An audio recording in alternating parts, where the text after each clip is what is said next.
Cette semaine, au TSLH Podcast, on termine la diffusion des listes de mi-saison du TSLH Espoir. Donc, top 10 des meilleurs espoirs pour le repêchage 2025 selon nos observateurs. L'épisode est une présentation de barbenoire.com. Visitez leur site web pour commander dès maintenant la boîte TSLH. Et je vous rappelle que présentement, au moment de lancer cet épisode, on a 3 épisodes déjà enregistrés, accessibles sur le patreon.com/TSLH podcast. On a un épisode où l'on reçoit David Saint-Louis d'Elite Prospect. Avec David, on jase des différentes méthodes de scouting d'Elite Prospect et de TSLH, du TSLH Espoir. Donc, une belle discussion de plus d'une heure sur les espoirs du repêchage 2025, sur les méthodes d'observation et tout. C'est très intéressant. On a également un épisode avec Simon Saint-Laurent qui répond à toutes vos questions qui ont été demandées, soit sur les réseaux sociaux ou sur Patreon. Donc, Simon Saint-Lô, membre du TSLH Espoir, vient répondre aux questions des auditeurs. Et puis, on a notre top 15 des meilleurs espoirs du Canadien. Par moi-même, Matt et Pascal, on vous présente les 15 meilleurs espoirs de l'organisation. Donc, ces épisodes-là, en ce moment, sont disponibles sur le patreon.com/TSLH podcast et sortiront prochainement sur les plateformes publiques YouTube, Spotify, Apple Podcast. Donc, n'hésitez pas à vous abonner à notre Patreon. C'est 2$ par mois seulement pour avoir accès rapidement, dès la fin de l'enregistrement, au contenu podcast. Et pour 4$ par mois et plus, on a d'autres forfaits un petit peu plus coûteux, mais qu'on offre beaucoup plus d'exclusivité. Vous avez l'occasion de nous commander des scouting reports d'espoir de votre choix. Donc, vous nous envoyez vos demandes, vous voulez voir un joueur, vous voulez qu'on analyse un espoir pour vous, on le fait, on vous envoie un scouting report. C'est exclusif à Patreon. Donc, visitez nos forfaits à patreon.com/TSLH podcast. Sur ce, merci d'être au rendez-vous. Merci de partager les podcasts, de laisser un petit like au bas de la vidéo YouTube ou de partager l'audio du podcast à vos amis. Commentez en bas de la vidéo quel serait votre choix pour les Canadiens de Montréal au repêchage 2025. Puis on va jaser de ça dans les commentaires. Mais pour le moment, voici le top 10 des meilleurs espoirs du repêchage 2025 selon les observateurs du TSLH Espoir. Seb, je vais te laisser poursuivre avec ton 10e, vu qu'on en a quand même, on a dressé un bon portrait de ce défenseur-là qui se situe majoritairement entre les rangs 20 et 11 pour notre gang. Ouais. Logan Hensler. Ben, j'ai parlé tantôt d'un gars qui était très sujet à dropper, puis probablement à dropper pas mal. Puis la seule et unique raison de pourquoi j'ai pas droppé Hensler tout de suite, c'est. Ben, en fait, il y a deux raisons. Je peux pas oublier le 25-30 matchs que j'ai vu l'année passée. Puis j'ai fait cette erreur-là. Je vais parler d'un gars dans pas long. J'ai fait cette erreur-là avec un autre gars au prélim que je sais pas pourquoi, mais on dirait que j'ai flushé son évaluation l'année passée, puis je n'ai pas tenu compte, puis je l'ai énormément regretté. Je sais de qui tu parles. Tu le sais, je n'ai pas parlé encore. Fait que on dirait que j'ai fait comme je vais laisser du temps à Hensler encore un peu, mais non, ça regarde vraiment pas bien. Puis, mais c'est ça, on dirait que j'ai une partie de moi qui me dit, ce joueur-là, il est en dessous de la poussière à quelque part, mais va commencer à être temps qu'on souffle sa poussière puis qu'on ressorte le trésor d'en dessous parce que là, le temps commence à lui manquer puis les excuses commencent à lui manquer aussi. C'est bien beau de dire c'est Wisconsin puis sortir toutes les excuses, mais à un moment donné, tu as ton travail à faire toi aussi puis il faut que tu trouves des moyens que ça fonctionne aussi. Mais c'est ça. Je voulais juste être encore un peu patient avec lui. je trouve que c'est pas une année de défenseur en plus. T'sais, moi, je suis peut-être un peu moins high sur Murtka aussi que vous. Fait que c'est ça. J'aimais mieux me dire, au pire, je vais y faire prendre une bonne drop dans ma liste finale que de me dire, je vais le dropper, puis à un moment donné, ça débloque, puis je vais le remonter. Fait que il est pas sur une... Il va pas du bon côté. Pas du tout. On continue dans le top 10 avec Simon. Ouais, moi au 10e rang, c'est Jake O'Brien. Une petite montée pour lui, 16 à 10. Mais en fait, Jake O'Brien, c'est pas nécessairement, encore une fois, une question qu'au prélim, il jouait pas bien. Je pense qu'il a encore plus passé à l'autre niveau depuis les dernières semaines, derniers mois. Le retour de Van Acker aussi, qui est venu un peu énergiser les Bulldogs en tant que tel. Là. Mais Jake O'Brien, peut-être que c'est le deuxième meilleur passeur du draft, deuxième meilleur playmaker du draft après Higgins. Ça, peut-être, c'est débattable, mais c'est assurément le passeur le plus trompeur du repêchage. Parce que, en tout cas à mes yeux, parce que ce gars-là, quand il a la rondelle sur la palette, il peut faire bouger les défenseurs ou il peut repérer des gars qui semblaient un peu effacés du jeu, mais il trouve le moyen de passer cette rondelle-là. Il trouve le moyen de rendre un joueur qui était peut-être juste en deuxième vague ou quoi que ce soit, il trouve le moyen de le rendre dangereux. Il élève le jeu de ses coéquipiers par son intelligence avec la rondelle, par sa façon, sa vision, évidemment, sa façon de camoufler ses intentions un peu, et ensuite de ça, arriver déclenché avec cette passe-là. Puis évidemment, les talents de playmaker, ça c'est parfait, mais il est capable de marquer aussi. Il est capable, quand il rôde près du filet, il est dangereux, il est capable de se positionner pour décocher des excellents lancers. Je pense que dans ce repêchage-là, il y a quand même quelques joueurs de talent assez élevés. On en a parlé tantôt, des Kindle, des gars comme ça. Mais je pense que O'Brien, c'est parmi cette gang-là, je pense que c'est celui qui a le plus de chances d'atteindre ce potentiel-là, d'un genre de 80-85 points. Parce que c'est un dual threat, il est capable de marquer, puis il est capable de passer, mais il est surtout, avec la rondelle, il est surtout très dangereux. Puis ça, c'est sûr et certain que si tu le mets avec des joueurs de talent avec lui, il va aller les chercher les points. C'est pas une comparaison, mais je pense à un gars comme Matthew Barzal, quand il était au début de sa carrière avec les Islanders, il faisait du 80 points et tout ça. Puis là, on dirait que ça l'a baissé un peu. Ça reste un excellent joueur, Matthew Barzal, mais on dirait que là, les Islanders sont un peu dans les limbes, un peu entre guillemets. Dans le Lou Lamoriello style. Ouais, c'est ça. Ils attendent d'avoir un peu de talent qui vient. Puis tu vois que Barzal, ça reste un excellent joueur, mais tu vois que la production de Barzal a juste droppé un petit peu. Puis je pense qu'O'Brien, c'est ça. C'est que si en plus de ça, tu réussis à lui donner des joueurs qui ont des skills avec lui, il va produire d'une manière ou d'une autre. Puis j'ai tellement hâte de le voir en avantage numérique, ce gars-là. Parce que quand il va être en avantage numérique, puis ça va être lui un peu le chef d'orchestre de tout ça, c'est comme ça que moi je le vois en avantage numérique.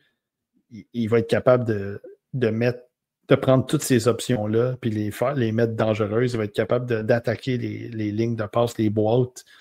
Moi, je pense que ça va être un gars qui peut aller chercher du genre 60, 70 mentions d'aide dans la Ligue nationale. J'ai vraiment aucun doute là-dessus. Un style un peu à la Kucherov aussi, même. Bref, c'est un joueur qui, là, il est 10, peut-être qu'il peut monter un petit peu, mais extrêmement de talent. Puis, c'est ça. The sky is the limit un peu pour lui.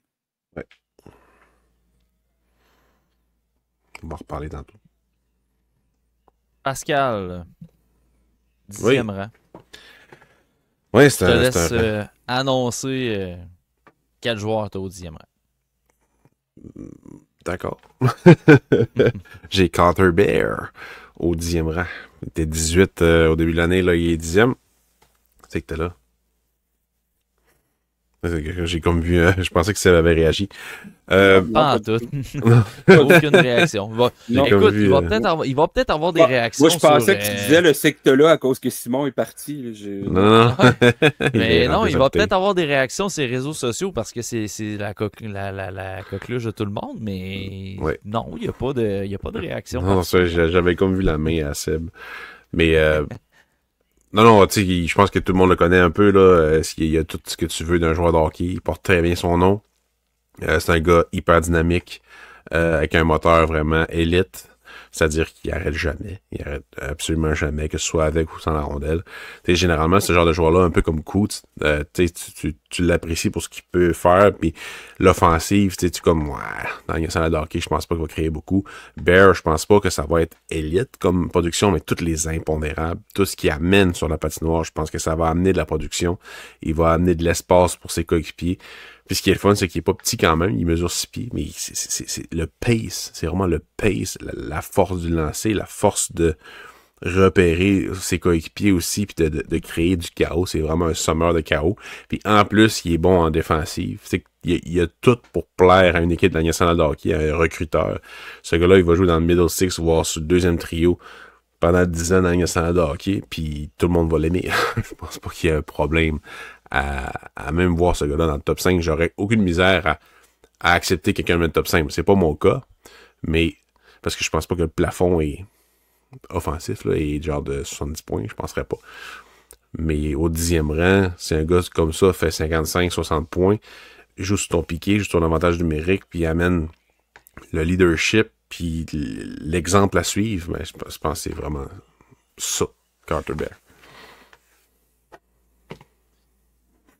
Alright, Pascal, je vais te laisser poursuivre avec ton 9e parce que c'est un défenseur que plus loin dans les autres rangs traités, on a déjà parlé. Ouais, c'est Radim Murtka. J'aime vraiment beaucoup ce qui amène à Seattle depuis qu'il a traversé l'Atlantique. Un peu comme Simon, dans le fond, il joue énormément. Il gobe des minutes. Je pense que ça va être la même affaire dans l'Union de hockey. L'offensive n'est pas nécessairement là, mais il a la confiance. Il sort la puck. Il a une bonne première passe. C'est pas nécessairement les pieds des... Tu sais, c'est pas Anton Silayev, là, tu sais. Mais je l'aime beaucoup plus qu'Anton Silayev. Mais s'il y avait le jeu de pied, s'il y avait l'explosion de l'agilité de Silayev, ce serait incroyable. Mais il a quand même une très bonne mobilité pour sa grandeur. C'est déjà il serait déjà quand même au niveau de la ligne américaine de hockey, voire la ligne nationale de hockey pour juste la vitesse d'exécuter, la vitesse de ses pieds et tout. Mais c'est ça, la confiance m'intéresse beaucoup chez cet espoir-là. Puis oui, il fait des erreurs, mais il progresse à chaque match. Puis je pense que ça va être ça. Il est pas si loin que ça, la ligne nationale de hockey. Souvent, c'est des projets, c'est des gros défenseurs. Mais je pense pas que ça va être 5 ans chez les mineurs. Je pense que ça devrait pas trop être long. Ou peut-être faire une autre année dans WHL. Lui, il est c'est pas un late. Fait que tu sais, 1 ou 2 années, puis après ça, arriver dans la ligne américaine de hockey, puis on verra par la suite. À moins, oui, il a transféré dans la CHL, mais s'il est considéré comme un... C'est un joueur européen qui va jouer pareil. Ouais, c'est ça dépend tout le temps.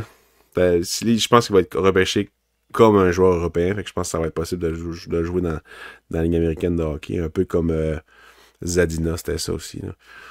Fait que ce serait vraiment le meilleur des scénarios. Une année de plus dans WHL, après ça, la ligne américaine de hockey, puis on verra par la suite s'il y a besoin d'une autre année, ben, s'il peut transférer, mais je pense qu'à 20-21 ans, ça serait quand même possible qu'il soit dans le show.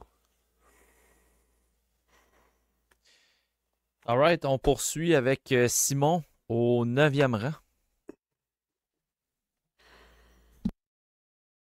Ouais, au 2e rang, au 9e rang, excuse, c'est Caleb Desnoyers de mon côté. Caleb Desnoyers, pour moi, c'est. Je pense qu'on en a parlé pas mal aussi au prelim, puis je pense que tout le monde en a parlé beaucoup. Toute la qualité sur 200 pieds et toute cette capacité-là de jouer avec la rondelle sur la palette, de trouver ses coéquipiers, de faire ce deuxième effort, d'être compétitif. Je sais qu'on a parlé de Patrice Bergeron. C'est sûr, moi, je ne veux pas le comparer à Patrice Bergeron. Là. On fait juste dire que c'est un style de gars comme ça. C'est un style de gars qui ne va pas taper 100 points dans les nationales, mais que tu peux le faire jouer avec des joueurs très offensifs. Puis lui, il va faire ce job-là pour les aider offensivement, mais il va surtout enlever cette pression-là de leurs épaules défensivement. Il va être capable de travailler dans sa zone, d'aider les défenseurs, d'aider les relances, de sortir la rondelle du territoire. Puis ensuite de ça, laisser peut-être deux ailiers de talent vraiment parler avec la rondelle, se laisser aller avec la rondelle. Parce que Desnoyers, moi, je trouve que c'est un gars qui... L'intelligence sur la glace, c'est bon, mais l'intelligence avec la rondelle aussi, c'est bon parce que il trouve les coéquipiers à des bons endroits, lui aussi. C'est un gars, un bon playmaking, un gars qui est capable de faire le jeu safe, peut-être, mais le jeu qui t'amène quelque chose.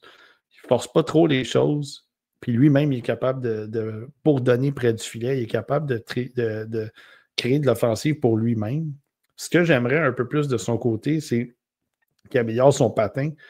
Parce que je trouve que le côté patin, il ne crée pas beaucoup de séparation peut-être par rapport aux défenseurs. Certains défenseurs qui sont quand même mobiles. Je trouve que Desnoyers, souvent, il est capable de garder la rondelle, il est capable de garder cette position-là côte à côte, mais il n'est pas capable vraiment de se distancer tant qu'à moi. Je pense qu'il mériterait peut-être de s'attarder un petit peu plus sur le patin. Puis ça, je pense que c'est un problème aussi, tant qu'à moi, de Carter Bear. C'est que je pense que le patin est là, mais il y a quelque chose à travailler de leur côté pour amener ça à un autre niveau. Mais Desnoyers, quand tu le regardes, c'est sûr que tu te dis peut-être que c'est un gars qui va être proche d'un Selke ou c'est un gars qui va être un deuxième trio dans des situations... des situations clés, des situations de matching, de matchmaking contre des gars de premier trio. Puis si même, peut-être qu'il va être capable d'amener son jeu en tant que premier centre, je ne suis pas tant convaincu personnellement. Je ne suis pas sûr et certain que c'est un premier centre dans les nationales. Mais je pense que ça peut être un bon deuxième centre dans un contender, mettons.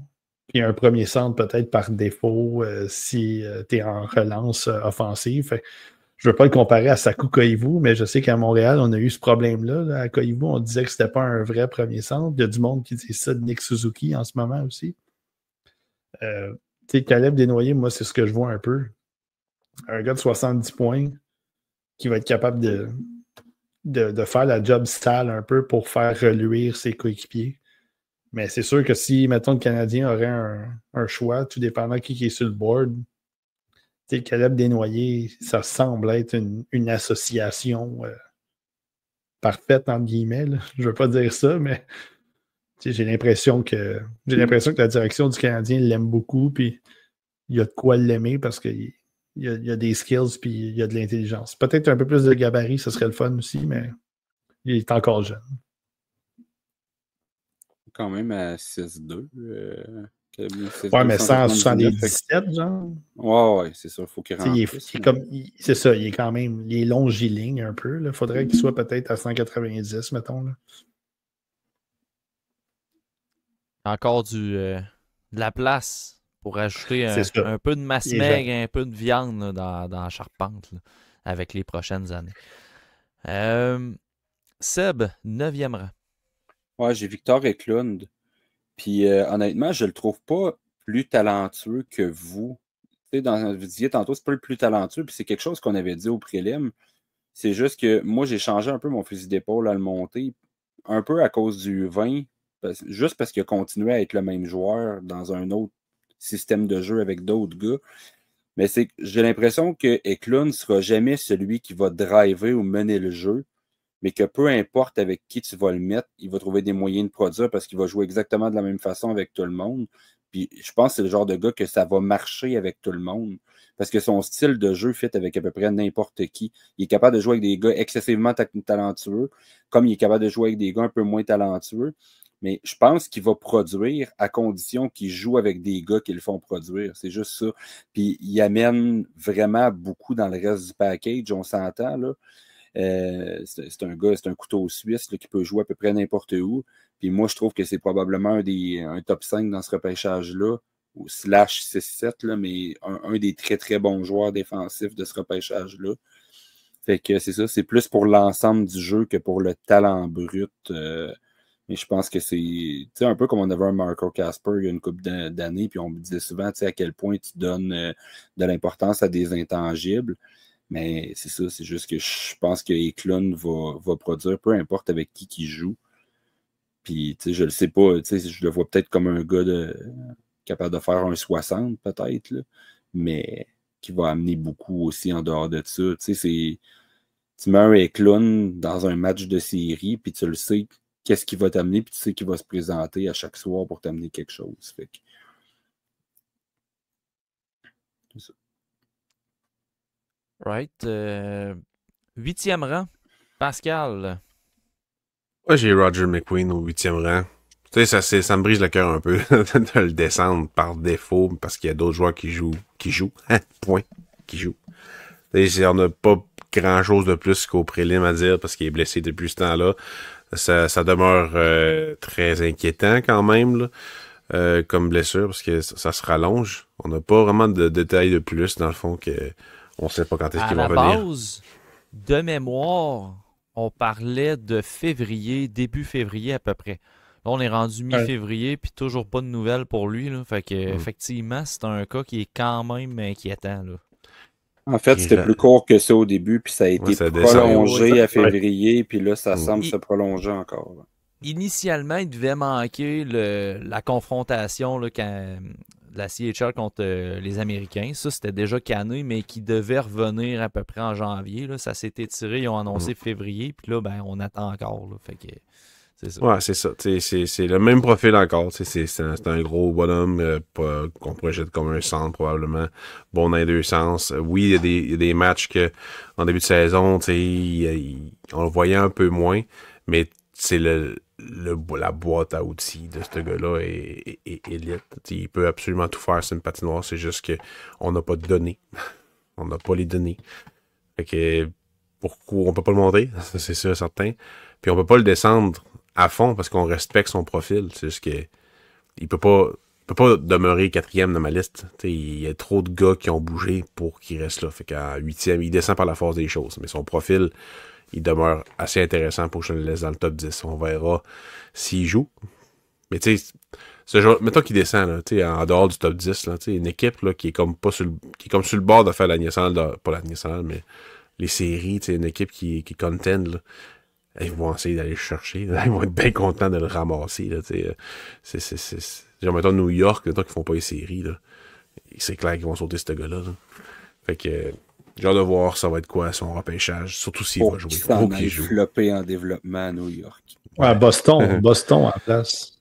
Ah, Boston, ça serait quand même pas dégueu, sérieux. Ça serait déjà une meilleure sélection que Dean Letourneau comme joueur de grand gabarit. Ah oui, ça c'est sûr.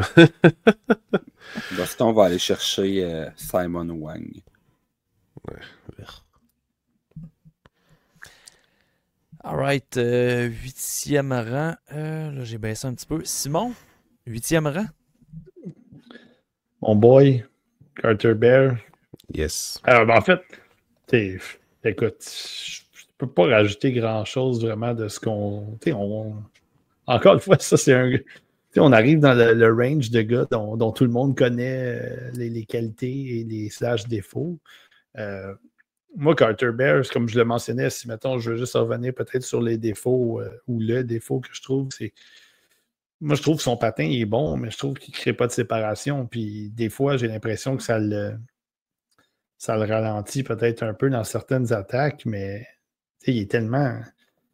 Il est tellement intense, il est tellement. Le deuxième effort est là. Veut pas, même s'il perd la rondelle, il ne réussit pas nécessairement à embarquer, à aller chercher la séparation. De toute façon, il va avoir la rondelle sur la palette pareil parce qu'il va aller la chercher par son intensité, par son grit. Puis, veut pas, ça reste un joueur qui qui va être dérangeant parce qu'il est toujours dans ta face. Il va toujours être sur toi, il va toujours être sur la rondelle.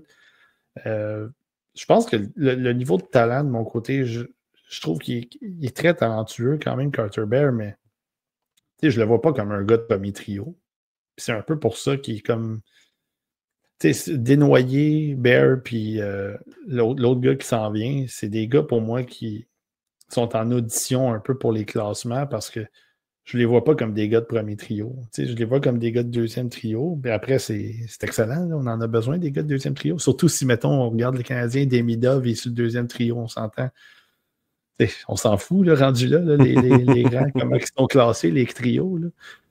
Si Demidov il joue avec Doc et Laine, mettons, là, c'est quasiment l'équivalent d'un premier trio aussi. Là. Fait que c'est rendu juste des nomenclatures. Là.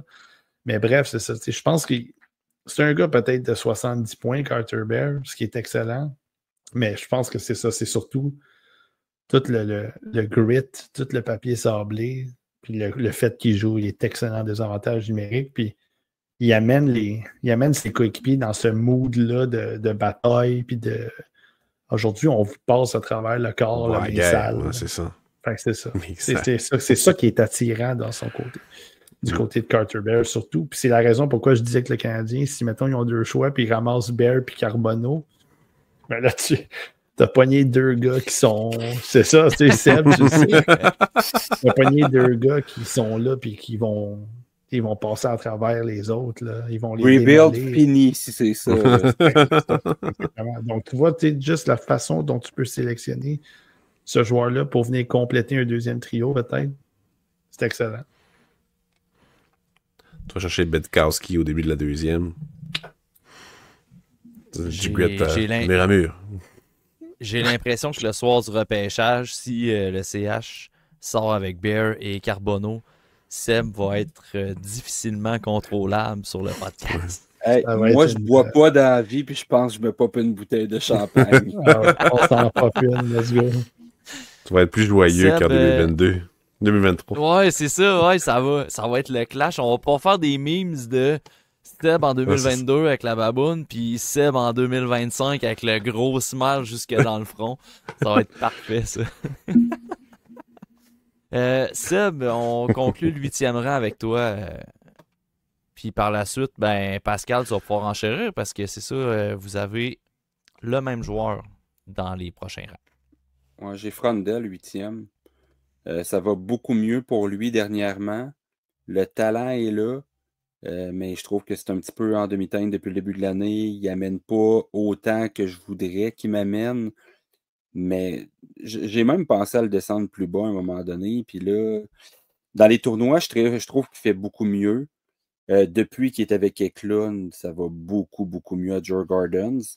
Mais je commençais à avoir un petit peu de misère à lui trouver des excuses, honnêtement, là, depuis le début de l'année. Tu sais, oui, au prélim, on disait qu'il revient d'une blessure, puis tout, mais là, ça commence à être le temps qu'il se passe de quoi.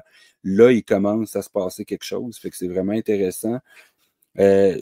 Moi, je vais juste faire une petite parenthèse sur un match. Tu sais, quand on dit, il faut faire attention quand on va passer juste des vidéos de highlights ou des stats, de quoi de même.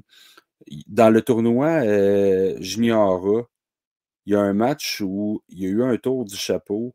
Puis là, on veut Frondel à Montréal, quel joueur, puis tout ça. Puis honnêtement, j'ai détesté son match. En fait, j'ai aimé le début de son match, puis j'ai détesté après. Puis là, je ne veux pas tomber dans du problème d'attitude ou rien de ça. Ça n'a rien à voir. Puis tu sais, c'est pas quelque chose qui est récurrent.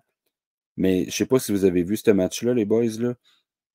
Frondel, il a fait, là, j'étais en shift by shift, fait que je ne sais pas si c'est 2 buts sur la même présence ou comme il a fait un but, puis la présence d'après, il a recompté tout de suite, là, mais dès la mise au jeu initiale, il est allé en mettre un deuxième.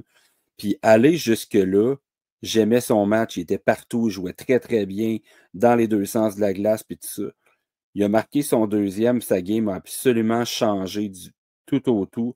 La seule chose à laquelle il a commencé à penser, c'est compléter son tour du chapeau. Là, il jouait sur l'attaque à 5, il prenait des tirs sans angle dès qu'il y avait la rondelle, il ne circulait plus la rondelle. Il n'y avait plus de coéquipier sur la glace. La seule et unique affaire qu'il avait l'air de penser, c'était de compléter son tour du chapeau. Il a dénaturé sa game et j'ai détesté ça. Fait que faut faire attention un peu des fois, les stats. Oui, c'est cool de voir des stats et tout, mais moi, ça m'a vraiment titillé. Comme je dis, j'en fais pas un cas, c'est plus une anecdote parce que c'est pas quelque chose que j'ai vu se reproduire dans d'autres matchs ou de quoi. Mais j'ai pas aimé entre guillemets, cette attitude-là, cette façon de répondre-là. Surtout dans un tournoi où est-ce que, tu sais, c'est un match qui était hors de portée puis tout, là, fait que je peux comprendre un peu que c'était pas un match serré où est-ce que ça dépendait de tout ça, mais j'ai pas aimé ça. Puis j'ai hésité parce que malgré que je le trouve beaucoup plus talentueux que Eklund, ben, depuis le début de l'année, Eklund fait 1000 fois mieux que lui. Fait que, tu sais, sont collés un à l'autre. Puis je me suis demandé à un moment donné si je passais Eklund devant pour l'ensemble de la game. Mais tu sais, le package de Frondel, s'il vient à aboutir puis à donner qu'est-ce qu'on s'attend qu'il donne, c'est un choix top 3, top 4, top 5. Fait que c'est pas impossible du tout si sa période qui va bien depuis un bout continue à monter. C'est un gars qui est susceptible de remonter dans ma liste. Ouais. Pascal, Ouais, dans le fond, de jouer avec un gars aussi dynamique puis talentueux que Victor Eklund l'aide beaucoup. Le tir par le haut. C'est sûr que c'est pas nécessairement un gars qui est en pente ascendante, c'est plus un gars qui est en audition pour descendre, ça c'est sûr et certain. Mais comme tu as dit, c'est le package qui est vraiment intéressant. Tu sais, c'est un gars qui est capable d'être physique, un très très bon lancer, capable d'être trompeur avec la rondelle, bon défensivement, bon en échec avant avec avec son bâton dans le fond pour récupérer rondelle. Très bon pour séparer le porteur du disque aussi. Il y a beaucoup de choses qui puent le hockey professionnel. C'est juste, c'est le pace, c'est le patin. On dirait qu'il y a des roches dans ses patins souvent. Mais sa vitesse maximale est pas déficiente. C'est assez spécial. Des fois, tu t'endors en le regardant jouer quasiment. Mais là, puis tu sors un bon jeu, une bonne décision. Il n'y a pas de défaut apparent que outre le fait qu'il ne ressort pas autant qu'il devrait. Mais la blessure puis toutes les ligues, la blessure puis toutes les ligues dans lesquelles il a joué, ça aide pas, là. Mais c'est ça, t'as le goût de se botter dans le cul une fois de temps en temps là, pour qu'il se grouille puis qu'il joue la game à un rythme plus élevé. C'est vraiment ça le problème à mes yeux. Puis je l'ai pas descendu plus parce que le monde en dessous de lui, je leur vois pas un potentiel d'être sur un premier trio, alors que lui, s'il met tout ensemble, je le vois encore comme un potentiel premier trio. Fait que c'est une question de projection, puis j'espère, tu sais, c'est une question d'espérance aussi. Tu mets le chapelet sur la corde à linge pour espérer que la fin de saison pour les séries, ça se passe bien pour lui, parce qu'il a tout le talent pour faire ça. Je commençais à avoir une vibe un petit peu de Dalibor Dvorsky, moi, niveau attente versus impact, année de repêchage. Même, je comprends. Je pense qu'il est plus talentueux que Dvorsky, je pense un peu, mais dans le sens de attente versus gars qui déçoit un peu, qui amène pas autant qu'on veut. Elenius aussi. Un peu, ouais, Elenius aussi.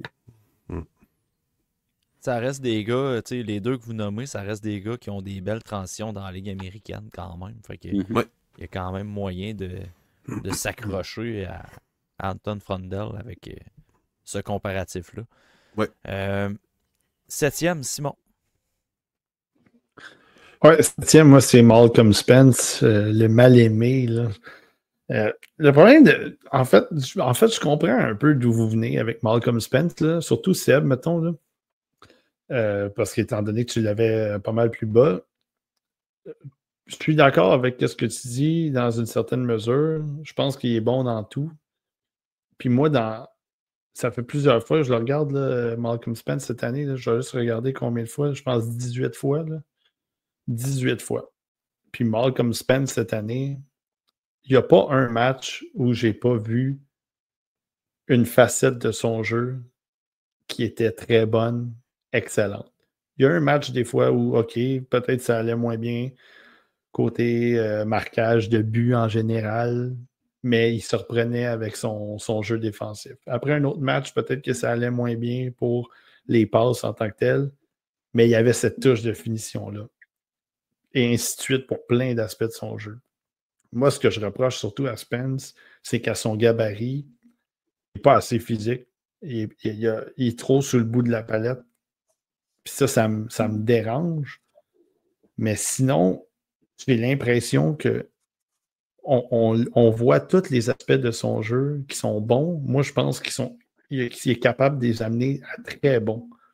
C'est un profil, je pense qu'il faut que tu développes.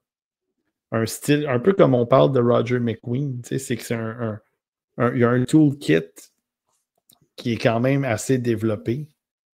C'est juste que il va falloir qu'il se fasse donner du coaching, il va falloir qu'il se fasse donner des balises dans lesquelles travailler, il va falloir qu'il se fasse utiliser dans des situations qui vont l'avantager.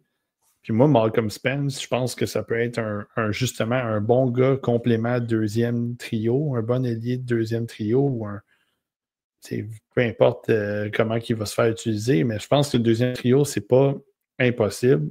Moi, quand je l'ai regardé jouer cette année, je trouvais qu'il me faisait un peu penser à Nick Foligno. Puis là, ça n'a pas l'air sexy quand tu parles de Nick Foligno, mais Nick Foligno, mettons, avec les Sénateurs, Prime Nick Foligno, ou avec Columbus, c'était un gars qui était bon dans plein d'aspects du jeu, qui avait une production. Nick Foligno a fait des saisons genre de 65-70 points. Il jouait sur le piqué beaucoup. Il y avait cette touche physique-là, évidemment, peut-être un petit peu plus que Malcolm Spence, mais j'ai l'impression que à Erie en ce moment, le fait que Schaefer se soit blessé, ça a peut-être droppé un peu les points de Malcolm Spence, mais je trouve que, moi personnellement, je trouve que c'est peut-être un petit peu, c'est facile un peu de chialer après les points parce que je pense qu'il amène beaucoup de choses sur la glace dans les matchs qui vont au-delà des points en tant que tels. Puis lui, comme je l'ai mentionné tantôt avec Bear puis avec Desnoyers, ils sont dans un tier en ce moment avec O'Brien. Ils sont en audition un peu parce que je pense qu'il va y avoir peut-être une mouvance dans ces 4 gars-là. Je ne sais pas comment ils vont se terminer. Je ne sais pas s'il y en a qui vont être capables de rentrer dans l'autre tier avec McQueen et compagnie. Mais j'ai l'impression que Spence, ça peut être puis je ne les compare pas, là, mais un style de Brady Tkachuk, mais version très, très soft, là, très, très cotonnelle. C'est ce que je vois en ce moment. Là. C'est que c'est un gars qui est très. Il va probablement être un excellent joueur de deuxième trio. Tu sais, Tkachuk, je pense qu'il y a un peu plus de potentiel de points et de buts, là, mais un gars qui est capable d'être dérangeant sur la glace, puis qui est capable de faire un peu tout sur la glace, puis qui va jouer un peu partout sur la glace. Je pense qu'au prelim, je parlais de son heatmap. Son heatmap, ça doit être un peu partout sur la glace parce que c'est ça. J'ai l'impression que ce gars-là, il a juste besoin de se faire outiller un peu, juste besoin de se faire encadrer un petit peu plus. Peut-être que je vais me tromper, évidemment. Là. Ça va peut-être arriver. Peut-être que dans 5 ans, ça va être un gars de 22 points, on ne sait pas. Mais j'ai l'impression qu'il y a du 60-65 points à aller chercher avec ça, puis des situations de jeu précises aussi. Alright, on termine le 7e rang avec Seb. Je tiens à m'excuser solennellement. Je sais qu'il nous écoute en ce moment. Mais je tiens à m'excuser à Jake O'Brien pour le manque de respect auquel il a eu droit dans ma liste préliminaire. Sérieusement, j'aurais pu avoir de l'orgueil mal placé puis faire « Ah, ben là, j'accepte pas de l'avoir mal classé puis tout. » Mais de la merde, c'est une liste prélim. Je me suis trompé. Puis c'est comme ça. Puis rendu là, je suis content de m'être trompé dans un prélim et non dans une liste finale puis d'avoir du temps de rectifier le tir. Honnêtement, je n'ai parlé un petit peu plus tôt. Je sais pas pourquoi. J'ai pas d'explication. Je ne fais jamais ça de ne pas prendre en compte l'évaluation des autres années. C'est pas tous les joueurs que j'ai vu jouer les autres années, mais lui, c'est un joueur que j'ai vu jouer pas mal l'année passée. Puis je ne sais pas pourquoi. On dirait que j'ai tout flushé ça au début de l'année. J'ai peut-être un concours de circonstances. Puis tu sais, là, je ne cherche pas des excuses, mais j'ai peut-être un concours de circonstances où honnêtement, il n'a pas été bon dans les matchs que j'ai vus plus au début de l'année. Puis c'est un, tu sais, au Linka, il a été correct, mais il n'a pas été ce qu'on s'attend. Puis je l'ai vu beaucoup dans peut-être septembre, octobre, dans vraiment le début de l'année, puis je l'ai comme mis de côté parce que justement, c'est un gars que j'avais vu pas mal l'année passée. Puis quand on est arrivé juste avant le prélim, j'y ai redonné 1 ou 2 matchs, puis ça a été so-so, correct, mais pas wow. Puis c'est ça, j'ai pas tenu compte de l'année passée dans tout ça, où est-ce que pourtant il était vraiment meilleur que ça. Puis là, je me suis remis à la tâche après le prélim. J'ai fait tabarouette, qu'est-ce que j'ai fait? Tu sais, au match des meilleurs espoirs, il a été le meilleur joueur sur la glace. Il a été joueur du match d'ailleurs, là. Puis, tu sais, il est un peu par la bande une des raisons pourquoi Martin est où est-ce qu'il est. Parce que depuis le prélim, à toutes les fois que je regarde les deux, je suis comme, il est meilleur que Martin. Il est vraiment meilleur que Martin. Je le trouve, à chaque match, je le trouve meilleur que Martin. Puis je trouve que le plafond est plus haut que Martin. Puis même pendant un bout, je me disais, je pense que je vais classer Martin puis mettre O'Brien un rang devant, juste par principe de me dire, je le vois devant, je peux pas le mettre en arrière, tu sais. Mais je pense que pour le reste, tu l'as super bien décrit tantôt, Simon, la manière qu'il a de vendre ses jeux, la manière qu'il a de masquer ses intentions. Je voudrais un petit peu plus de constance, même si je trouve que depuis à peu près le mois de décembre, c'est beaucoup, beaucoup, beaucoup mieux. Van Acker est revenu, ça a aidé aussi. Mais tu sais, j'ai dû répéter, je pense, à peu près 30 fois au prélim là, que ça me brisait le cœur. On a fait des jokes avec ça, puis tout.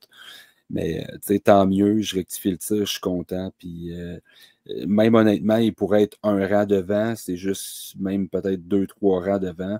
C'est juste que le gars que j'ai devant en ce moment, ben je peux le dire d'avance, là, j'ai Roger McQueen, puis c'est parce que j'ai pas vraiment voulu le bouger à cause de la blessure pour tout de suite. Fait que il restait à peu près où est-ce qu'il était.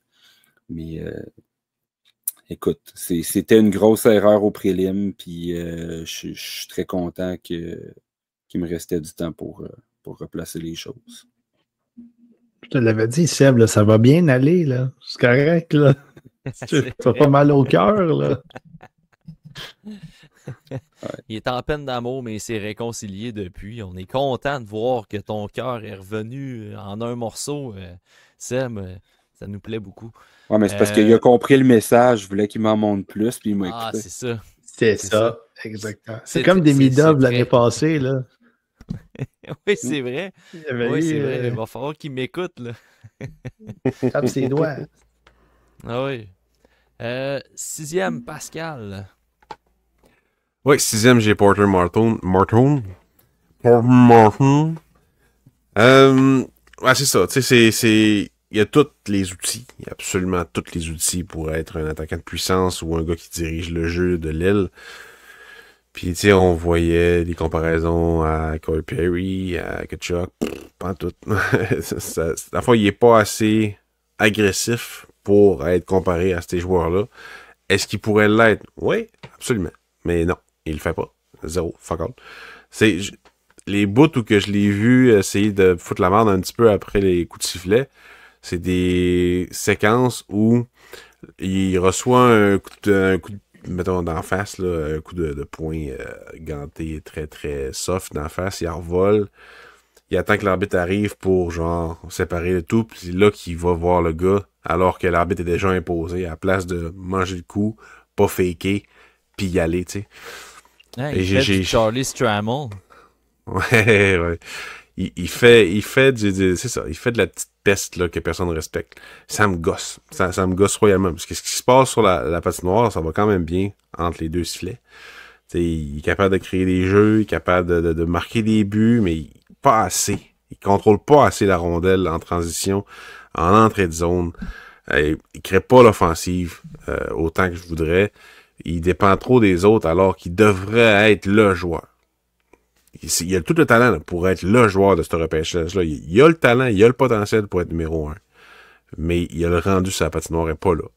Puis ça fait popper des red flags pour moi. C'est pour ça qu'il est 6e. J'aurais de la misère à mettre plus loin que ça à cause de la boîte à outils. La boîte à outils est incroyable. C'est juste... Faut qu'il y ait 2-3 petites taloches, là. Puis on verra... Plus loin. Si j'étais pas là pour toute ton explication, Seb, là, j'allais sortir mes chars parce que la gratte était passée. Après le podcast, je vais aller gratter. Fait que c'est ça. c'est pour ça. J'espère que le tracteur va passer, mais j'ai peu d'espérance. Sixième, Veux-tu Simon et Seb. Ouais, c'est ça, parce que Seb, il en a Vous avez parlé, le même. McQueen. Fait que Exact. nous autres, ben en fait, il a baissé juste parce que c'est ça, il est blessé, un peu comme Seb tantôt. Fait que je sais pas, toi, Seb, as-tu quelque chose à ajouter par rapport à ça? Ben, j'ai trouvé qu'il est un peu invisible depuis le prélim, mais sinon. C'est trop à l'infirmerie à mon goût. Ouais, c'est ça. Mais Il aime non, c'est peut-être parce que l'infirmière. je voulais tout de suite sauter sur Porter Martone parce que moi, je l'ai cinquième. Puis Ouais, on va faire ça. check bien qu'est-ce que je vais te dire sur Porter Martone avec un E à la fin, s'il vous plaît. Sinon, là, tu vas Porter recevoir Martone. Martine. Attends un petit peu, je vais te le corriger. Martine Tu vas recevoir Porter. un coup de kata, un coup de karatéka, sinon. Là. Ce que je vais dire sur Porter Martone, c'est simple. Il construit un deck de piscine avec des pinceaux. Il se prend pour un artisan alors qu'il devrait être un joueur Un maçon. rugueux. C'est simple de même. C'est pas compliqué, ce gars-là, puis on en a parlé tantôt, moi, puis Seb, pendant que tu étais parti. C'est pas compliqué, ce gars-là. Là. Comme tu le dis, il a un potentiel de first overall. Il veut pas être first overall. C'est sa faute à lui, carrément. Là. Il veut pas être premier overall, tout simplement. Puis, tu sais, là, évidemment, moi, je pouvais pas le mettre en arrière de McQueen. Là. Il n'a pas joué McQueen. Fait que, ça, c'était juste mon personnel à moi. Là. Je critique pas Seb de l'avoir fait. Là. Je dis juste, moi, personnellement, je pouvais pas. je pouvais pas mettre Martone derrière McQueen parce que McQueen n'a pas joué. Fait que, veut pas, je voulais le garder dans ce tier-là avec les trois gars, 4, 5, 6, mais en bas, au bas du tier parce qu'il était blessé. Mais pour revenir à Martone, c'est ça, c'est tellement frustrant de regarder des joueurs comme ça parce que tu essaies de regarder des fois, moi, j'essaie de regarder des matchs contre d'autres espoirs. Puis là, je me dis, tabarouette, ils disent qu'ils ne regardent pas les classements ou ils ne regardent pas telle ou telle affaire. Mais quand c'est le temps de jouer, mettons, Martone contre Jake O'Brien, il doit le savoir qu'il y a quelqu'un de l'autre bord aussi qui est sa liste, qui se bat pour lui d'un classement, peu importe. Moi, en tout cas, je sais que ça peut rajouter de la pression peut-être, puis c'est pas bon de faire ça, mais moi, si j'étais un espoir de premier plan, j'aimerais ça, savoir c'est quoi ma compétition. J'aimerais ça savoir pourquoi Misa il est en avant. J'aimerais ça peut-être améliorer certaines facettes de mon jeu pour essayer de matcher ces gars-là. Pourquoi Misa est en avant.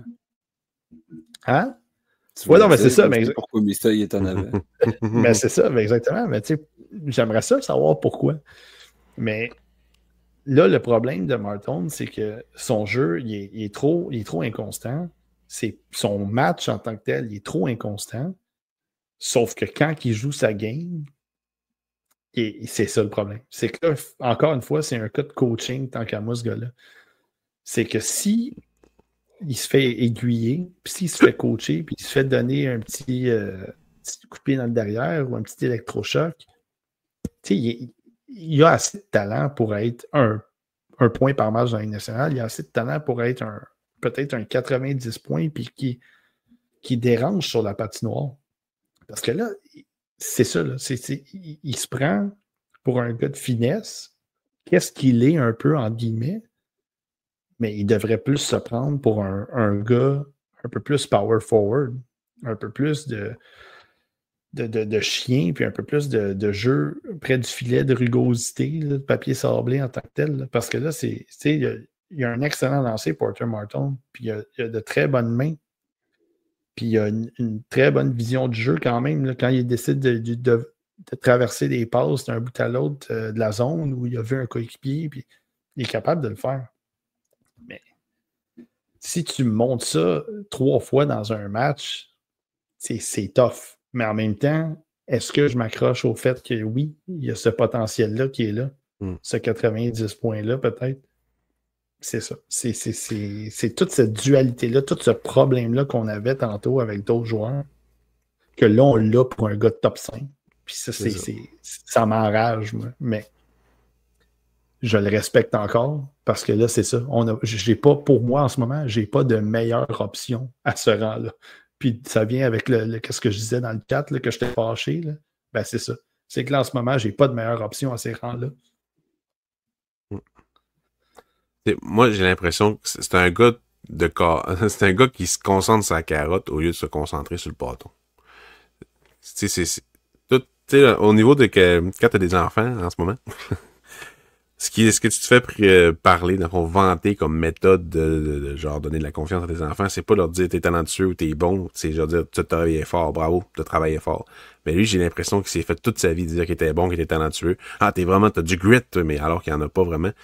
Fait qu'on dirait qu'il a pas appris à travailler. Je trouve qu'il n'y a pas de travail en ce moment.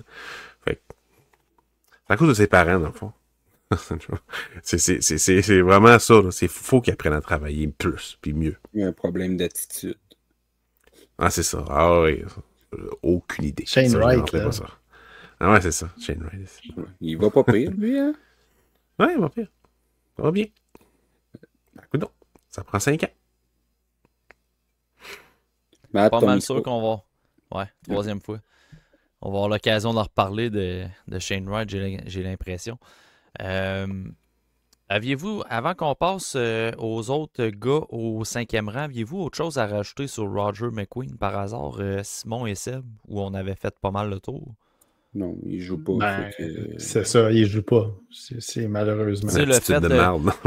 Ben, tu sais, si, Mais on tu sais, veut le fait de- si on veut rajouter quelque chose, je veux juste dire que ça commence à puer un peu le Caden Lindstrom. Ça Ouais, commence à être un peu tannant. Oui, effectivement. Tu sais, on en a parlé déjà dans le podcast au niveau de l'impact de sa blessure. Il faut respecter le profil, mais à un moment donné, quand tu arrives pour dresser une liste, ben, veut pas, il y en a d'autres qui progressent. Puis lui, ben, on peut pas juger de sa progression, il joue pas. Fait que, Puis pour les équipes, c'est beaucoup d'argent, ça, là. ben, c'est ça. Ça va pas être évident. Puis, ben, Seb touche un point. Tout le monde voit ce qui se passe avec Caden Lindstrom présentement à Columbus. Puis je suis pas mal sûr que il y a des recruteurs au début de l'année qui disaient que Roger McQueen il pourrait être numéro 1. Je pense qu'on va changer le fusil de l'épaule là, à voir comment le dossier C'est fini, Lindstrom se développe à Columbus. Là, donc voilà. 5e rang, Seb et Pascal, vous avez le même joueur. Seb, si tu veux rajouter des choses concernant Caleb Desnoyers que Simon nous a parlé tout à l'heure. Ouais, ben moi, je suis peut-être un petit peu plus optimiste niveau offensif et compagnie que Caleb Desnoyers. Par contre, moi, il y a une chose que Simon parlait tantôt et que je vois un petit peu différemment. Moi, je suis pas puis je veux pas avoir l'air de dénigrer du tout, mais je suis pas un tripeux du rythme de jeu, du pace de Caleb Desnoyers. Je trouve que des fois, il se laisse glisser un petit peu, qu'il joue un peu sur le bout du bâton. Tu sais, le côté Patrice Bergeron, un peu, je trouve qu'il pourrait l'avoir, mais que des fois, il manque un petit peu de volonté. Puis tu parlais de la vitesse de séparation tantôt, ben, je le rentre un petit peu là-dedans. Je ne suis pas en train de dire que c'est un patineur qui est excessivement explosif, mais j'ai l'impression qu'il pourrait en avoir plus que ça, puis que des fois, il n'a juste pas le goût d'exploser. Puis c'est ce qui a fait la différence entre lui et le gars que j'ai 4e, parce que j'ai jonglé beaucoup avec les deux, parce que je pense que talent pour talent, Desnoyers est plus talentueux. Mais quand je prends l'ensemble de la game, ben, il y a de quoi que l'autre que j'ai au-dessus a assurément pas comme problème au niveau du pace. Puis, je vais en venir à parler d'autres choses, mais que je parle du 4e, mais c'est ça, tu sais, niveau fabricant de jeu, Desnoyers peut-être un de ceux qui se rapproche le plus d'un Jake O'Brien. Tu sais, il est très, très bon aussi pour masquer ses intentions, vendre un jeu puis envoyer la rondelle complètement à l'opposé vers un autre gars. Sur l'avantage numérique, il peut te manipuler une boîte défensive comme il veut. Bon tir. Puis tu sais, ça a l'air facile pour lui de jouer au hockey, là. Je l'ai vu un match il n'y a pas longtemps. Il est parti en échappée.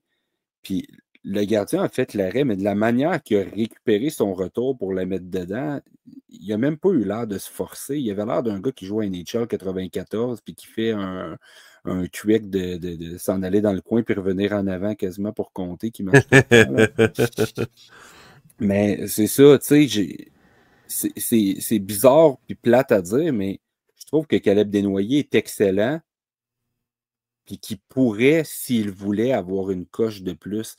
Puis je ne sais pas s'il y a un côté blessure ou de quoi là-dedans, parce que vous avez sûrement remarqué que la majorité du temps, depuis qu'il est revenu de sa blessure, il joue à l'aile. Fait qu'il y a peut-être une question de match-up dans l'organisation, mais il ne prend à peu près pas de mise au jeu. Fait que j'ai un doute depuis longtemps que peut-être que Desnoyers n'est pas à 100%, mais qu'il est quand même assez correct pour jouer et pour performer pareil. Mais je ne mettrais pas ma main au feu qui est à 100% depuis qu'il est revenu de sa blessure, bien honnêtement.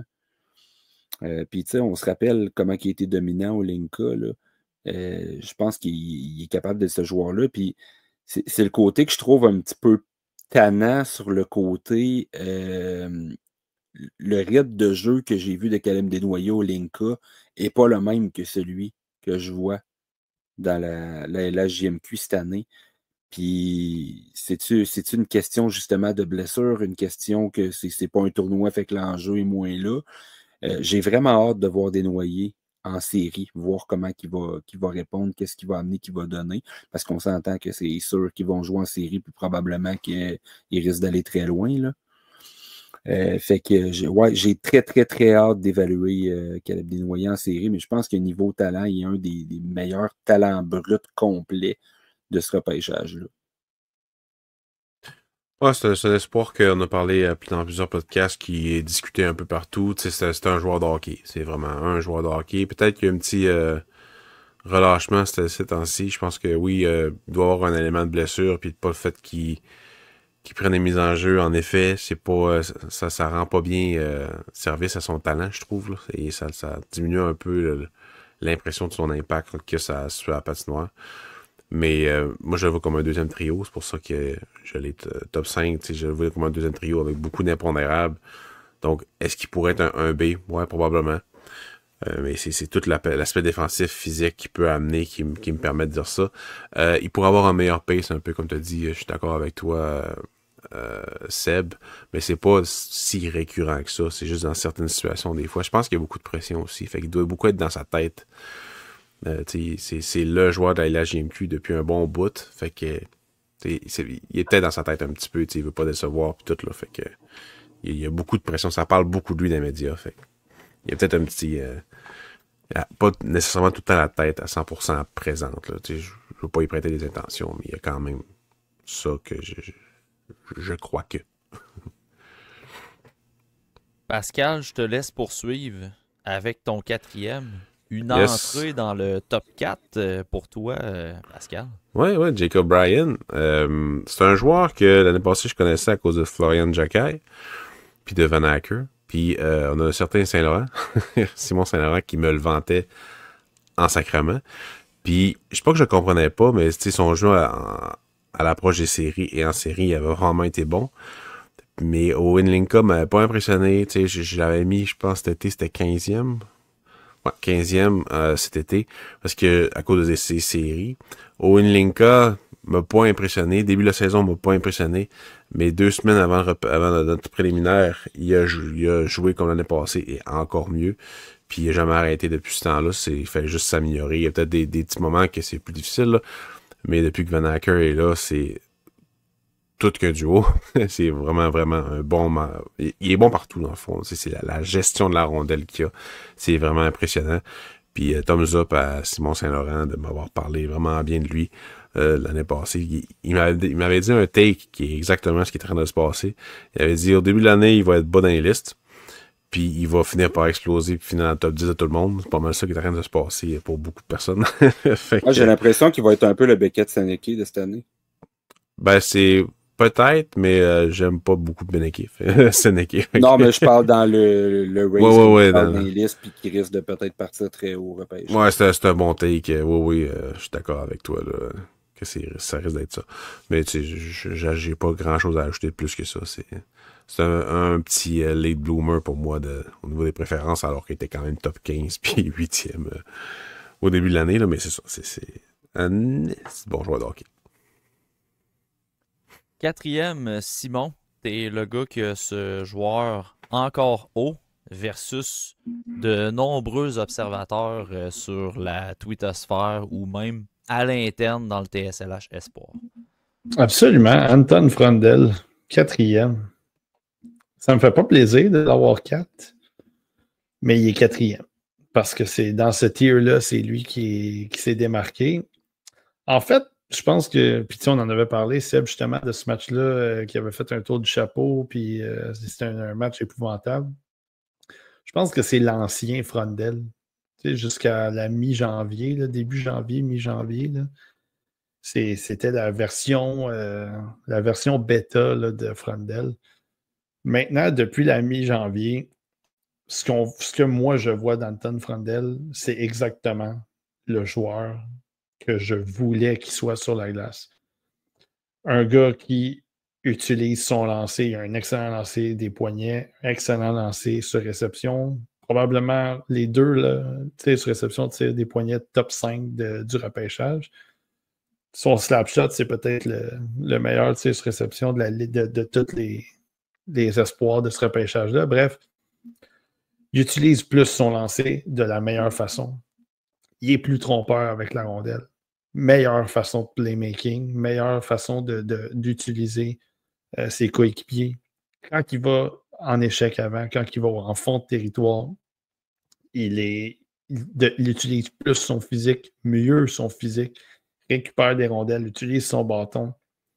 Il rôde près du filet, il est dérangeant. C'est un gars qui est encore plus impliqué cette fois-là en défensive qu'il l'était un peu auparavant. Il a l'air d'avoir un peu plus de fun à jouer au hockey. Oui, dernièrement, il jouait avec Eklund aussi. Frondel, on ne l'a pas tant vu au centre cette année. On l'a vu, il a joué au centre dans les tournois, là, mais en Allsvenskan, il joue à l'aile gauche, il joue à l'aile droite. C'est quand même lui qui a des responsabilités de centre aussi. C'est quand même lui qui est profond dans son territoire. C'est quand même lui qui vient aider les défenseurs. Moi, je trouve que son patin, il est bon. Il me fait penser un peu à Connor Geeky côté patin. C'est que, tu sais, ça part lourd un peu, mais, tu sais, ça prend... Mettons, tu es un défenseur, puis tu le vois arriver, il a l'air d'arriver comme un paquebot, là, mais tout à coup, ça se transforme vite en moto marine, là. Tu sais, ça prend du temps avant de partir, mais il peut te surprendre si tu n'es pas attentif, il peut te surprendre si tu n'as pas un bon pivot de quoi de même, puis il joue en puissance. C'est que là, il y a un bon mélange de puissance puis de finesse. Il y a un bon mélange d'agression puis d'intelligence. Il est capable d'avoir un impact de présence en présence. Il est capable de faire une différence de présence en présence. Puis, je pense que là, en ce moment, il est en train de trouver une autre switch. Il est en train de passer à un autre niveau. Puis, j'aimerais ça continuer j'aimerais qu'il continue sur cette ligne-là, là, évidemment. Parce qu'il y a cette place-là de 4 à garder. C'est parce que je pense pas que Martin, avec tout ce qu'on a vu cette année, j'ai pas l'impression, moi, personnellement, que Martin va être capable de le déloger, à moins vraiment que les deux prennent les directions inverses dans leur jeu, là. Fait que Frondel, là, en ce moment, c'est ça. C'est garde ce pace de jeu-là. Garde cette. Tu sais, il y a un match qui a fait 4 points. Là, je regardais contre Björklöven, là, justement, Osmanis aussi qui était là. Puis, tu sais, il a été. Sur la glace, là, il a été extrêmement menaçant sur la glace. Puis le pire de tout, c'est que j'ai regardé un match avant. J'essaie de me souvenir c'était contre qui. Il a fini le match avec genre 1 point, là, une mention d'aide, mais il a été partout sur la glace. Il a été de tous les combats. Puis même des fois, il y avait de la misère à se tenir debout quasiment. Là. Il était un peu échevelé, mais j'avais rarement vu ça de Frondel cette année. Puis rarement, peut-être jamais même. Fait que là, il a trouvé son air d'aller. Est-ce qu'il peut continuer à y aller comme ça? Parce que je pense que c'est... Tu sais, je ne veux pas dire Barkov, parce que je sais qu'il y a des gens qui ont parlé de Barkov. Tu sais, pour moi, Bergeron, mettons, c'est le golden standard là, du côté canadien, québécois, quelque chose de même. Là. Mais Barkov, c'est un peu le golden standard du côté des Européens là, dans la Ligue nationale en ce moment. Là.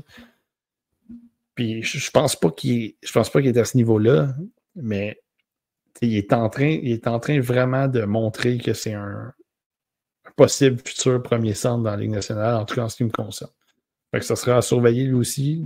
Est-ce qu'il est capable de garder ce rythme-là? Est-ce qu'il est capable d'amener ça en série?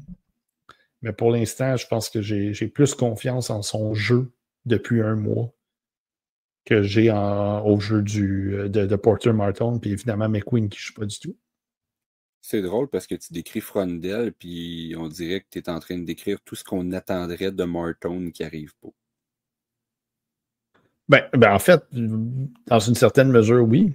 La seule différence, c'est que l'autre, il joue à l'aile, mais quand Frondel joue à l'aile, il fait ce rôle-là. Il fait le rôle aussi de centre, de gars impliqué dans sa zone. Puis bloque des tirs. Il essaie de bloquer des tirs aussi. C'est pas toujours beau, mais tu vois qu'on dirait qu'il a vraiment trouvé un rythme dans son jeu là, qui est passé à un autre niveau.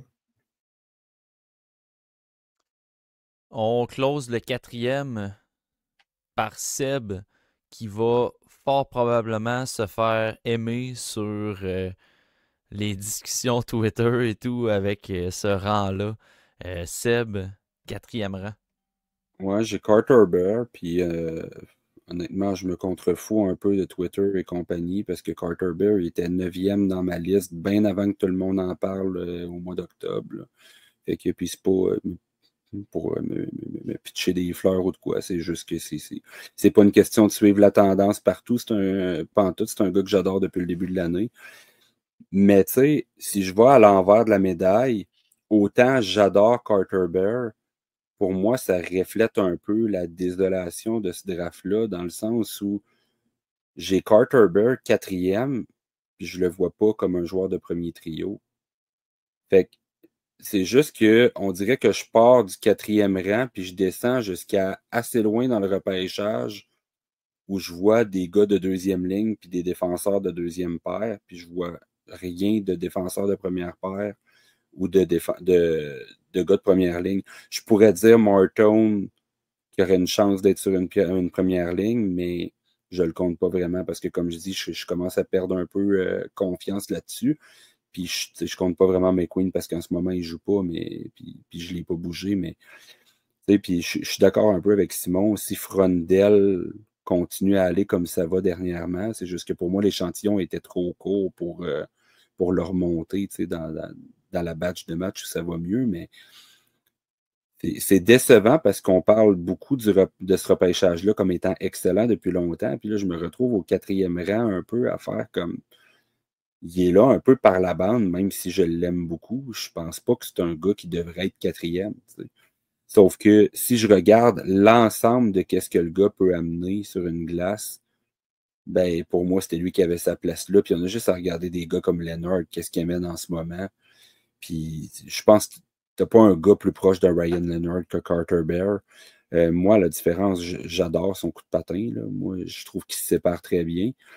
Puis, tu sais, au début de l'année, Carter Bear, il y en a qui avaient tendance à dire un peu, ah, il produit parce qu'il joue avec Métinen puis tout. Mais depuis que Métinen est blessé, les boys, là, Cole Temple, il a joué avec Zachary Shantz, Tyler McKenzie, puis jamais le moins du monde, sa production a diminué, elle a même augmenté.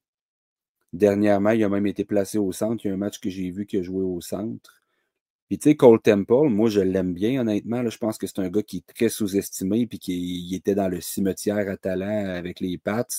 Puis là, soudainement, il est arrivé là-bas, puis on dirait qu'on se rend compte qu'il y avait pas mal plus de potentiel que ce qu'on attendait. Puis en plus, en tout cas, je ne parlerai pas trop de Cole Temple pour là, surtout depuis le temps qu'on fait, mais bref, c'est pas un mauvais joueur, mais en ce moment, tu n'as pas des gars qui sont excessivement talentueux avec Carter Bear, puis il est dans je pense, 6e, je pense qu'il est genre 6e compteur de la Ligue en ce moment. Il va péter le 50 buts dans pas long. Un des meilleurs tirs du poignet du repêchage. Puis le gars, il est capable de la mettre top net un peu à la Caulfield de quasiment sa ligne des buts. Là. Je pense qu'on ne parle pas beaucoup de ça, mais il a le compas dans l'œil sur son tir. Énormément de vélocité sur son tir. Très bon sur réception.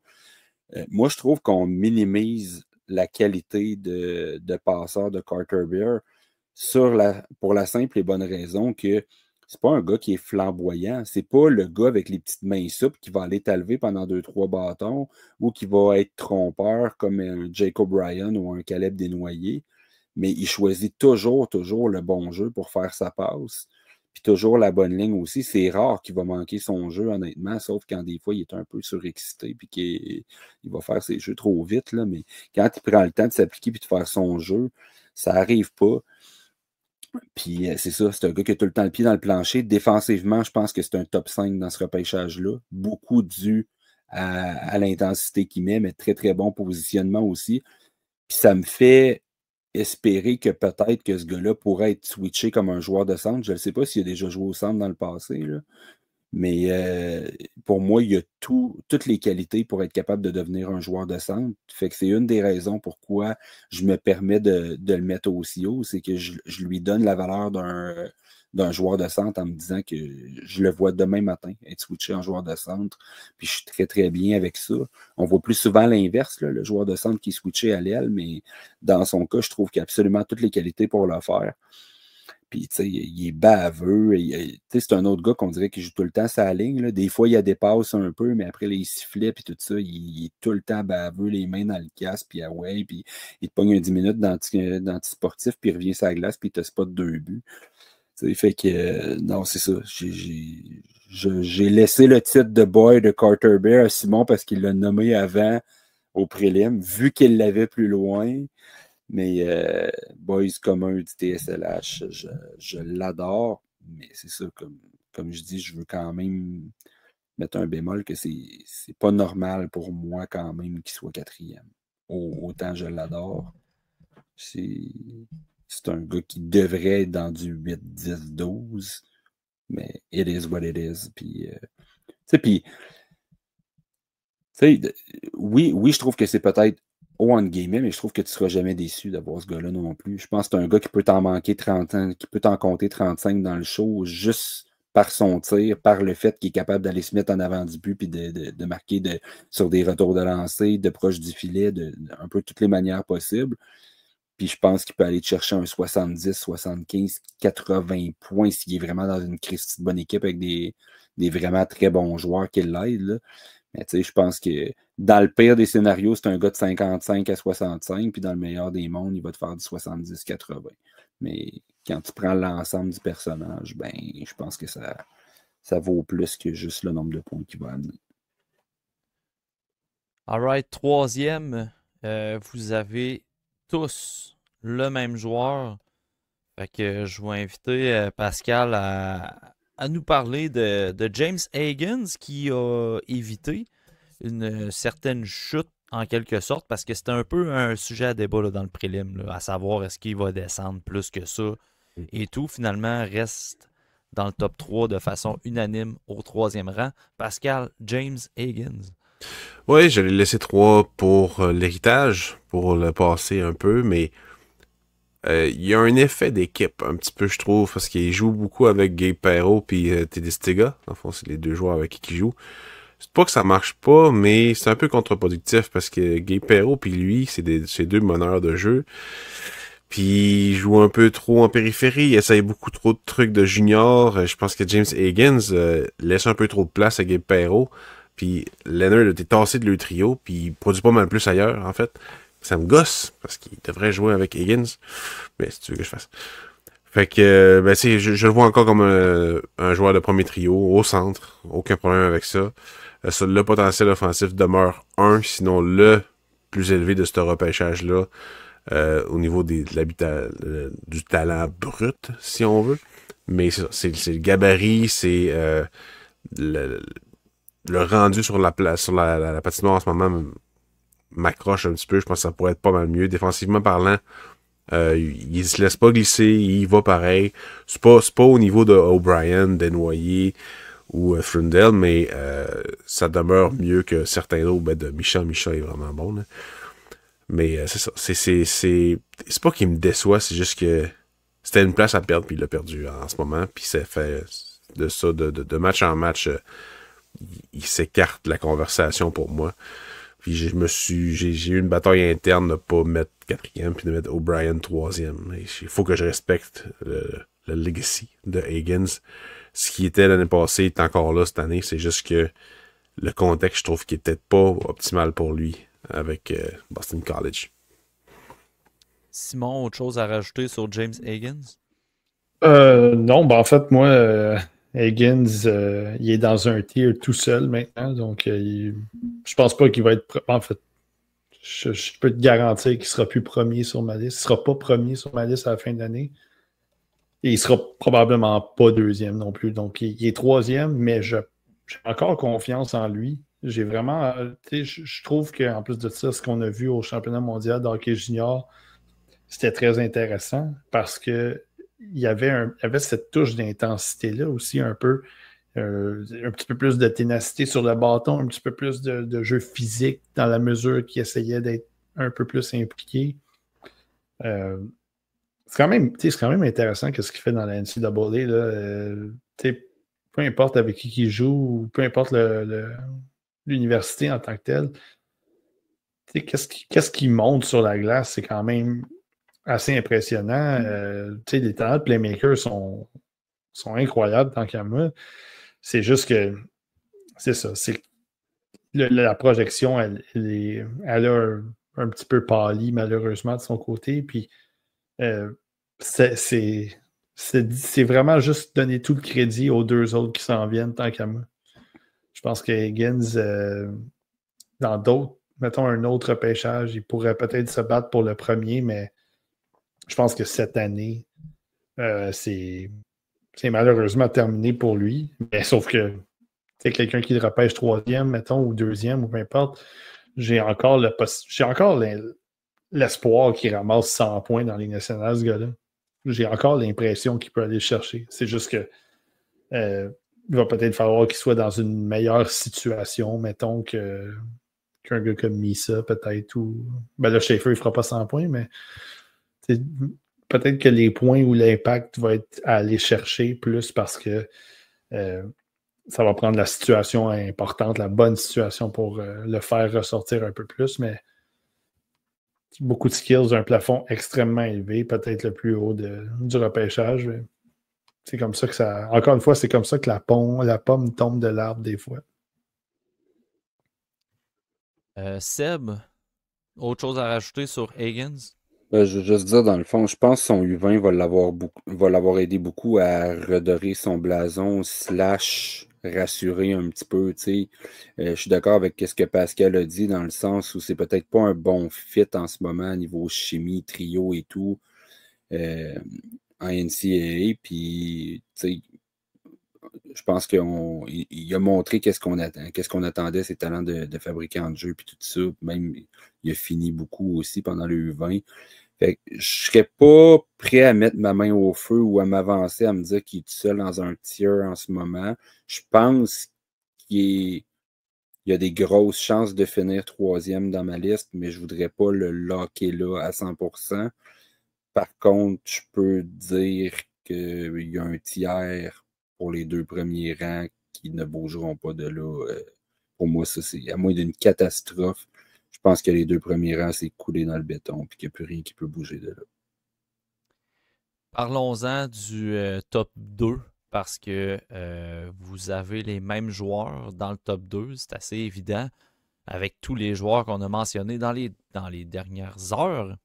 Pour ceux qui sont encore avec nous, chapeau à l'enregistrement d'avoir toffé 5 heures de podcast de temps. Pour ceux qui ont écouté seulement cet épisode-là, si vous voulez voir tous les autres épisodes sur YouTube, ils vont être coupés en deux. On parle d'énormément, beaucoup de joueurs. Top 32, les gars ont des joueurs différents. Fait que beaucoup d'analyses pour plusieurs joueurs. Simon, je commence avec toi. Top 2. Parle-nous de ton top 2. Je vais y aller comme ça parce que, tu sais, on entend un peu partout, Matthew Schaefer, il est unanime numéro 1. Fait que parle-nous de ton top 2, Simon. Il ne sera pas unanime pour moi, tout simplement, là, parce que j'avais mis ça premier, puis mis ça, il ne m'a donné aucune raison de le baisser. Puis j'en ai parlé dans le chat, peut-être que je me suis peut-être mis les menottes à cause de ça, mais un coup que je me suis commis avec Misa, avec tout ce qu'il amène comme jeu, tout le dynamisme, tout le talent, toutes les occasions qu'il crée pour lui, pour les autres. Le Chernyshov arrive, ils sont en train de brûler le show complet. Oui. Il est juste... le gars, il a 100 points. Il a 100 points, puis il reste encore genre 20 games. C'est assez impressionnant quand même là, pour un gars qu'on avait peut-être un peu relégué aux oubliettes l'année passée.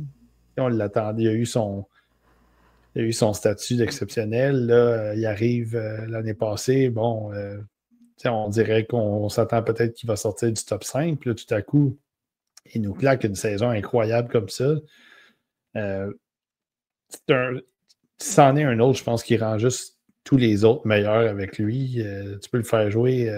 On pourrait y aller, là, nous deux, mettons, moi et Seb, là, on s'en va jouer avec lui, puis il nous ferait poter 30-40 buts. Là. On le ferait poter 30-40 buts. Ouais, c'est ça, c'est nous. Là. Mais non, mais c'est ça, il est juste.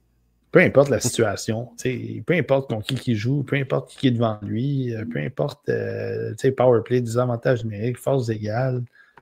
Les deuxièmes efforts, je l'ai vu, il a fait une mention d'aide sur un but de Chernyshov il y a quelques jours. Ah ben ouais, il était couché à terre. Il est couché à terre, là, il fait son deuxième effort, pousse ça en avant, Chernyshov sac ça dans le net. C'est un joueur c'est un joueur spécial, tout simplement. Puis c'est pour ça que moi, je ne peux pas le tasser. Juste parce que ça serait cave. En tout cas, pour moi, là, ça serait juste tata de tasser ce gars-là juste pour dire je mets Schaefer premier parce que là, je veux avoir de l'air de suivre tout le monde. Misa, il était premier sur ma liste. Il se claque. Il a quasiment eu une deuxième meilleure moitié, quasiment que. En fait, la période de genre novembre jusqu'à là est quasiment meilleure, sinon plus que qu'est-ce qu'il a montré avant. Fait que pour moi, il est premier. Puis Schaefer, t'as un talent qui est arrivé avec lui au lieu de jouer avec des Christian Epperson. Puis des. Il n'avait même pas besoin de ça, c'est ça, en plus. Puis du côté de Schaefer, de mon bord, encore une fois, il est deuxième, puis c'est même pas. Ça n'a même pas rapport avec lui. Il joue même pas en plus, puis il est canné pareil, deuxième. Il ne bougera pas de malice. En tout cas, je pense pas qu'il va monter premier, mais mettons que les deux vont rester stables. Même si Schaefer ne joue pas du reste de l'année, il va rester deuxième. Je vais donner juste un petit quelque chose. Vous avez regardé le championnat du monde de hockey junior comme moi. Là. Premier match, ça a été le meilleur défenseur du Canada. Il s'est blessé rapidement dans le deuxième match. Ça va être beau. Le club, là, ça a été une catastrophe pour le club. Ils n'ont jamais été capables de le remplacer. Ils n'ont jamais été capables de trouver une stabilité dans ce groupe de défenseurs-là. C'est la même chose avec les Otters, c'est ça le pire. C'est que là, les Otters, il était en train de. Il est arrivé, il a remonté l'équipe, puis là, il n'est plus là. Puis là, on dirait que des fois, tu vois un manque de cohésion, on dirait, dans cette équipe-là aussi. C'est un défenseur de première paire. C'est un gars qui va probablement se battre pour des Norris, comme je l'ai mentionné. Je pense qu'il va gagner des Norris dans sa carrière. Le titre, pour moi, en tout cas pour ces deux-là. Misha, ce que j'aime beaucoup comparativement à Martin, c'est qu'il a abordé cette saison-là avec le couteau entre les dents. C'est vraiment comme ça qu'il dit « Ah ouais, vous croyez plus en moi. Moi, vous êtes tanné de me voir me scouter, ben je vais... just watch me. Hold my beer, même si j'ai pas 18 ans. » C'est vraiment ça, comme ça qu'il a abordé la saison, puis il fait juste de match en match prouver à quel point c'est un espoir d'un autre niveau que les autres. Puis tu sais, Schaefer, c'est un peu la même chose, dans le fond, c'est que dans les tournois internationaux l'année passée, il a été vraiment dominant contre des joueurs plus vieux que lui. Dans sa saison, ça n'a pas été toujours facile. Puis quand il arrive là, il a les blessures, ça gosse, il en revient, il a été incroyable, là, il sort blesse, c'est vraiment malheureux. Mais le potentiel, le profil, c'est top 2 dans ce repêchage-là, qu'il soit 1 ou 2, peu importe la liste, il n'y a aucun problème. Ces deux joueurs-là ont complètement tassé Higgins de la conversation. Puis comme tu as dit, je pense pas que ça bouge moi non plus d'ici la fin de la saison entre Schaefer et Misa. Puis j'ai hâte de voir ces séries. Seb, de quoi rajouter sur Schaefer et Misa que tu as premier et deuxième, tout comme Pascal? J'ai juste une chose à rajouter, en fait, parce que je pense pas que j'ai rien à renchérir. Tu sais, moi, j'avais Matthew Schaefer premier au prélim. Puis c'est clair comme de l'eau de roche que Matthew Schaefer m'a pas donné aucune raison de le descendre puis de l'enlever de là. Puis je regarde Simon qui avait Misha premier au prélim. Puis si j'étais à sa place, ben j'aurais aucune raison non plus de descendre Misha deuxième. Fait que, je veux dire, comme je vais dire comme Simon a dit, on est locké là un peu dans le sens où aucun des deux te donne des arguments pour le changer ou l'interchanger en ce moment. Fait que je pense que à moins qu'il arrive vraiment quelque chose de catastrophique d'ici la fin de la saison, ben on vit puis on meurt avec le choix qu'on a fait au prélim. Puis il n'y a pas de bon puis de mauvais choix parce que ça va être deux Christy de joueurs probablement générationnels. Ben, générationnels, on s'entend pas le bon mot, mais de concession, mettons. Là. Ouais. C'est plus dire de concession et non générationnel. Mais c'est ça. Fait que, tu sais, ce serait un peu niaiseux que Simon fasse comme hey, le gars il vient de poter 100 points, mais parce que tout le monde a Schaefer premier, je vais le mettre. Ouais, c'est ça. Puis, c'est pas intègre. Exact. Messieurs, exercice très plaisant, encore une fois, à faire ensemble. Juste 5 heures. C'est 5 heures. C'est un peu moins long, là. 12. Ouais, mais je parle pas. Je fais pas de liste cette année. Non, tu chattes. Moi, je chatte, je parle avec le monde, c'est le fun. On parlait justement de Shane Wright là, en commentaire, là, puis tout. Là. C'est reparti avec Eric. Là. Fait que, on te salue, Eric. Mais non, c'est ça, c'est toujours le fun. Puis, 5h12 de podcast. Pour ceux qui ont écouté simplement le top 10 sur YouTube, je vous suggère vraiment d'aller regarder les autres épisodes. Honnêtement, c'est du contenu unique, niveau francophone, puis je me risquerais à dire anglophone aussi, autant de contenu sur les espoirs que ça. Je rappelle aux gens qui nous écoutent, on n'est pas recruteur, on prétend pas l'être. T'sais, on parle pas nécessairement aux joueurs, là, à part, mettons, dans LHJMQ, si on a à y aller. Moi, exemple, du côté des remparts, si je vois d'ici la fin de la saison, ça se peut que j'aille piquer une petite jasette avec Louis-Antoine Deneau, mais à part ça, on parle pas aux joueurs. Fait qu'on se prétend pas recruteur.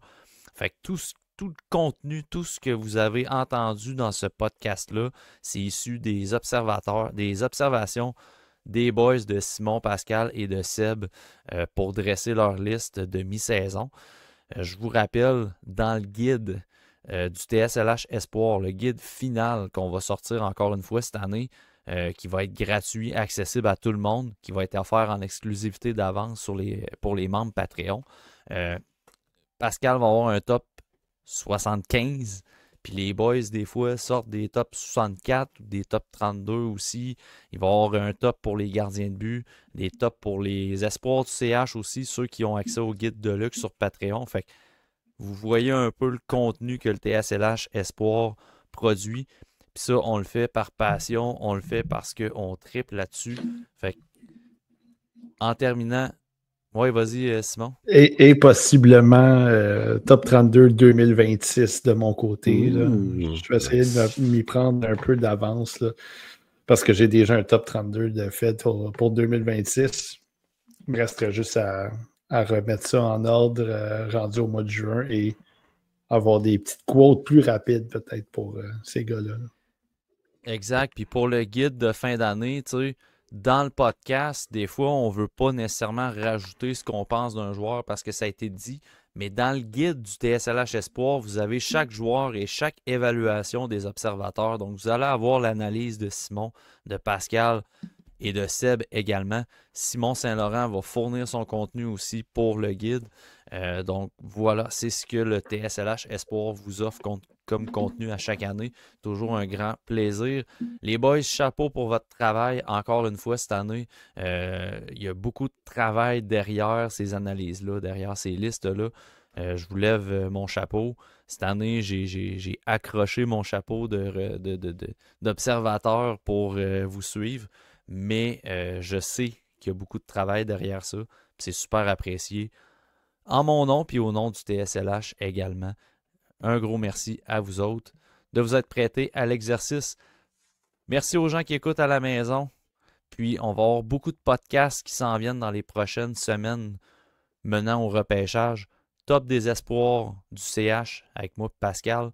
On va avoir nos épisodes coup de cœur hors du top 32 avec Simon, Seb, Pascal.